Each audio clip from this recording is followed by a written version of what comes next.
You know, I think for the business community, there's going to be some opportunities this session. But having said that, there's going to be some real issues that I think we're going to have to address.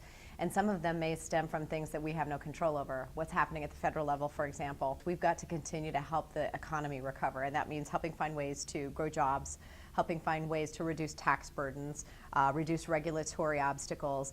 All of those things will collectively help us recover as a community and as a state. So I think there's a pretty shared vision there. How you get there probably looks a little different depending on what side of the aisle you sit on. Always perennial issues are things like regulatory reform. I think we'll see some things there that will certainly affect the business community.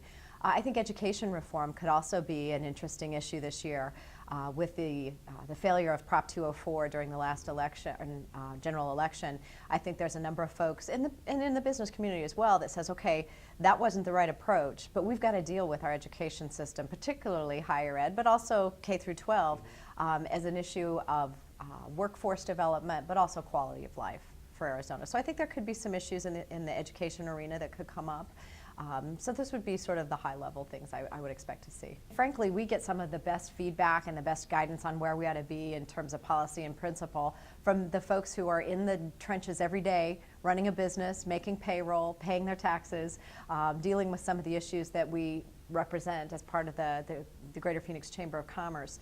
The other way people can influence the process is very simple. You, as a constituent of the legislature, have the right to reach out to your elected member of the legislature and tell them what you think about issues. And as a voter in that district, you have probably more influence than any representative of the chamber, any of the various lobbyists who are down at the Capitol on a day-to-day basis. The power you have is you have a vote.